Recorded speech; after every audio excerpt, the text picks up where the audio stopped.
be making today grilled octopus. I've been wanting to make grilled octopus for so long, and it's just so hard to find around here. It's not like, you know, I mean, you can get it in the freezer section. Why does the coloring in your thing make us look like pale? I don't know, because I've got a giant light behind my head, and on yours there's no light. I guess. I don't know. But anyway, it's so hard to find around here unless you're going to like a really good like seafood place to get it. So Whole Foods finally had it, and they had the big, gigantic one. So I'm going to do just the preparation and show you guys exactly what I do before we place it on the grill. Because a lot of people, when they make octopus, they tend to just throw it on the grill, or they tend to boil it and then not do anything else with it, which is fine. You can totally serve it that way. But it's basically about cleaning and prepping it, and that's what I'm going to show you guys in the little techniques here and there that you can do, so you'll have a tender piece of octopus. Okay. Is that a lot of talking? I've had grilled octopus that was not. It was is like gummy so and chewy. And good. Grilled octopus. If it's done right, it's fantastic. Oh my gosh, it's so good. So one of the things that we're going to do, I'm just going to open this up here. I'm going to show you guys. By the way, I think the look at this guy. I think the coloring that you're talking about. Mm-hmm. Oh my God. Is a Facebook, Instagram thing, because when I go live for my book interview stuff, I have both going at the same time, and my coloring is different in both. All right. This is fantastic. Now, a lot of people... Wow, that's kind of creepy. But it's October. The thing is, a lot of people are intimidated by cooking an octopus because of how big it is, and, you know, a lot of people get scared of it. So I'm going to show you guys. This is exactly what I got over at Whole Foods. It's a little over 2 pounds. This guy right here. Oh, I could wear that on my head. There you go. Look like dreadlocks. Okay. This is the body of the octopus. I'm going to show you guys. These are the eyes. A little eye. That does not look right at all. I'm sorry. It doesn't. I'm sorry. Dude, did you see this thing? Anyway. Tony, check this out. So that's the eyes right there, bud. Yeah, we're showing the kids. It's going to be awesome when it's done. And this is its body right here. Okay, so a lot of people actually do keep the body and they eat it. Where's its butt? You just have to clean it out. You remove all of this here, and then you can put this on the grill as well. So what I'm going to show you guys here, right underneath of here, this right here is the beak. Okay. I'm going to turn this a little bit so that they can see. Okay, better. This is the beak. This is where they eat out of. This is where they suck their prey or their fish or whatever they're eating. They suck it through here. They put it through their tentacles. They bring it in and they, you know, just eat it. So I'm going to bring that out too. You don't want that. That's kind of like... See, that's totally not what I thought it was, but, you know. All right, all right, this is what we're going to do first here. Rick, if you can let me wash my hands real quick just so I can get this broth going.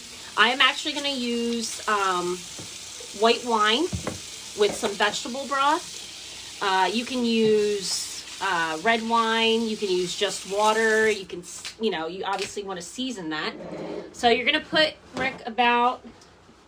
You're using a Pinot Grigio? Yeah, I'm going to use... Remember, drink when you go to cook with wine that you're going to drink, because there's going to be some left over, and then, you know, you don't want it to go to waste. Well, not to mention it, you know, good wine, like the sauce to dip the bread in at the end. Well, this one's not for dipping. Yeah, you won't have any of that at the end? No. Because we're gonna use the rest, almost the rest, for I'm making little neck clams that we're gonna have with like some bread and, you know, stuff like that. So anyway, okay, so we have about a cup or so. We have about a cup or so of white wine in here. I am going to... What do you need me to do other than right stand here and drink wine? Well, It's been a while since we've done this. At the moment, So. nothing. All right. And then I'm going to use vegetable broth in here. I'm gonna use the whole thing. Okay. Now, this is where you get that, like, you know, onion flavor, celery flavor. So that's like a 32-ounce container? If you could do me a favor, if you can actually give me 2 cloves of garlic. Yeah. And then we're going to throw that in here. If you could just take that. 2 cloves. All right. We're also going to add a little bundle of thyme into that. So I'm going to put a little bit of thyme in here. Probably about, I don't know, 6-8 sprigs of thyme. That's what I'm going to add in there. In case you're just joining, we are doing octopus. This is what I just showed everybody. This guy right here. So I'm going to show you guys how to clean it and everything. We do have to clean it and make sure there's no like grit or sand around. But this is going to be beautiful. Oh yeah, I can't wait. And the grill, we have the nice long grill now, so we can. Well, yeah, I'll show you. Can I use this cutting board? Yeah. Well, yeah, I'm going to need it right after. Garlic. Yep, that's fine. All right, so we have that. So I have the wine, the vegetable broth, about 6 to 8 sprigs in there. I am going to put a little dash of some salt, even though, like the broth that I got, it's low sodium salt, and I feel like that's how you can control your salt intake. So, and I'm gonna add some pepper in there. A little bit of salt, a little bit of pepper. You don't even need to chop. A little bit of pepper. You don't even need to chop that up. Just bang it and put it right in there. Just bang it and put it in, huh? Yes. Really? What? I'm talking about garlic. You filthy mind. Okay. All right. You done yet? No, I. You could have even putting it in there with the. Putting it. You could have put that in there with the end. This close. Yeah, just throw it in. What if there. I want to eat it Just later? throw it in there. You're not gonna eat it. That's not to eat that broth. It's garlic. I like eating garlic. Okay. Well, it's not to eat though.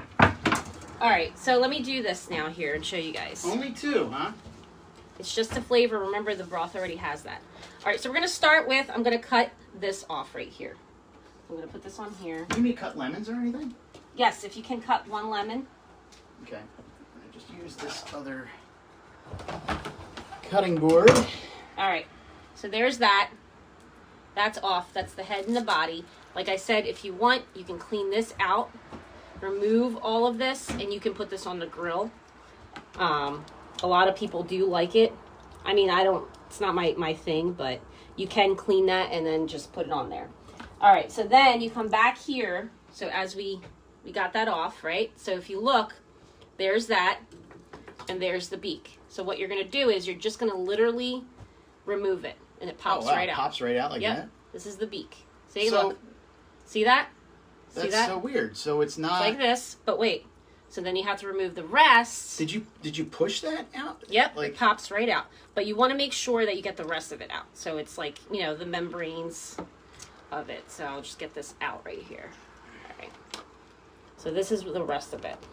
So that comes out. That's part of the beak as well. That's so weird that the rest of it, that the first part and then just you have came this. You just have that. Okay? So that's pretty much it with this. I'm going to show you guys another technique right after. It's not a very appetizing video to watch. It's not. It's not, but it comes out delicious. And I think, like I said, I think a lot of people are intimidated by it because of its look. And I think, nowadays I feel like people are using it more in restaurants and the culinary, in the culinary world, and people are being more adventurous. But it is a delicious piece of seafood, I think. All right, so we're just going to squeeze in 2 lemons right into there. Just drop it in. There's another one. Oh, you're just squeezing it and then dropping it in? Yep. You don't have to worry about seeds or anything. I'm just trying to bring this up to a boil because I want to show you guys something else real quick. I'll talk about this now since we're waiting for that to come to a boil. So there's a technique that you can use that they usually do in Italy. When you're boiling the water and to cook the octopus in it, you're going to add wine corks. And I don't know if this is a myth or not, but evidently it makes it more tender, like the meat gets very tender. Something about, I guess, the cork, the enzymes in it, I guess, or something. Yeah, so you want like an actual real cork, not like with the plasticky ones that you sometimes get. Yeah, no, it's bottles. Real, which we have plenty of these guys. So, and that's what you're going to throw in there. And that's going to boil for about, so this is like 2 pounds, a little over 2 pounds. So it's a half hour. No, it's about 45 minutes or a half hour to a pound. Okay, so like an hour and 15 minutes. Yeah, I mean, after an hour, just check it. You'll see. You'll be able to take a knife. You'll be able to poke it, and you'll see if it's tender or not. It's the same way as if you're cooking, like chicken or something like that. You want to just chicken. kind of see. You can kind of tell because there's pink on the inside. This well, is no, really... you're not gonna. You can't. You tell by the way it feels. The way it pokes through. Right. With this, you want it to be tender when you go to do it. You don't want it to be like bouncy when you go and do that. So you're gonna add that corks into that.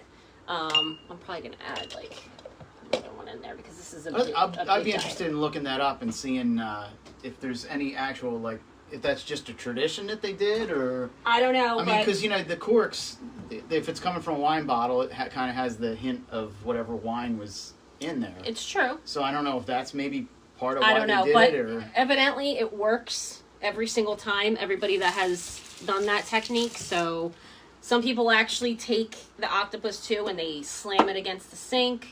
So there's just techniques of what people do to make it tender, because a lot of people end up getting it and it becomes chewy, and like you've said, you've had it before. Oh yeah, I've had grilled octopus that was terrible before, but right. it's not. It just all comes down to the prep, really. Yeah.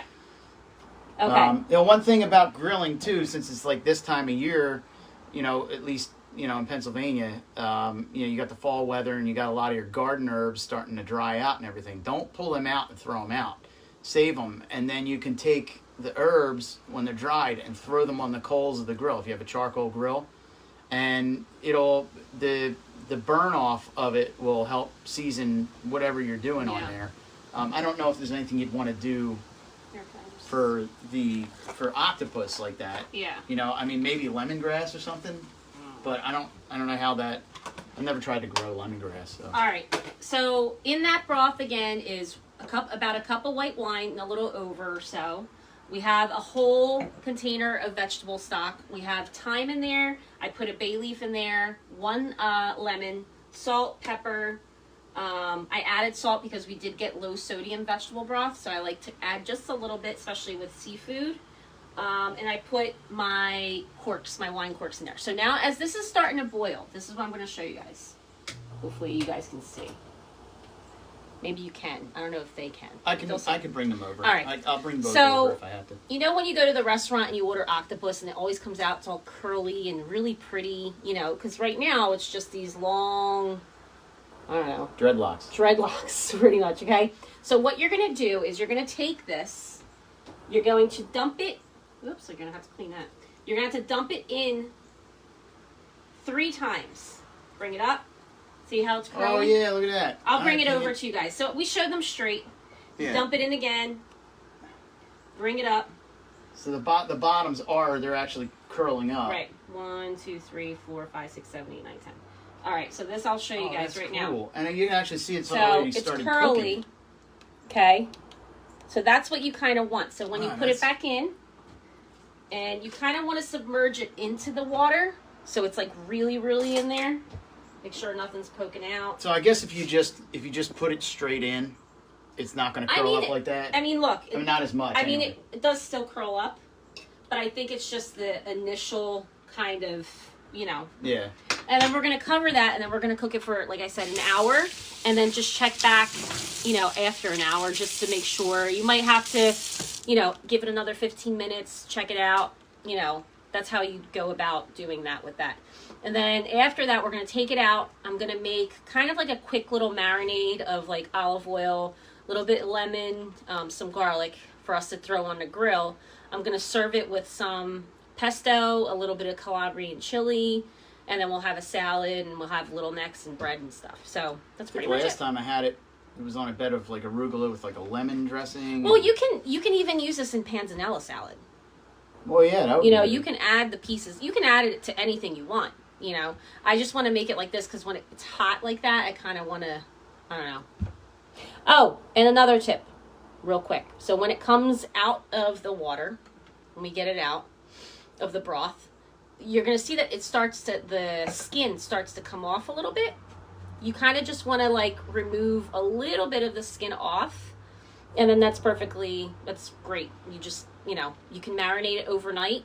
The longer you marinate it for, the better. So, yeah, that's pretty much it. Okay. So, you're going to put some pictures up and I will have pictures. I'll have the recipe up, and I'll kind of go through the technique again so you guys can see what it looks like, Okay. And tonight, if you're on my Facebook or Instagram, I will be going live around 8:30 Eastern Time to talk about my novel Devil's Dessert and all the writing behind that and answer any Q&A. So, I'll do that later after a few more glasses of wine. All right. If anybody has any questions about octopus or any kind of, recipe that I put up or anything like that, just, inbox me, let me know, and I can answer them for you. All right. All right. Cheers. Cheers. Almost the weekend.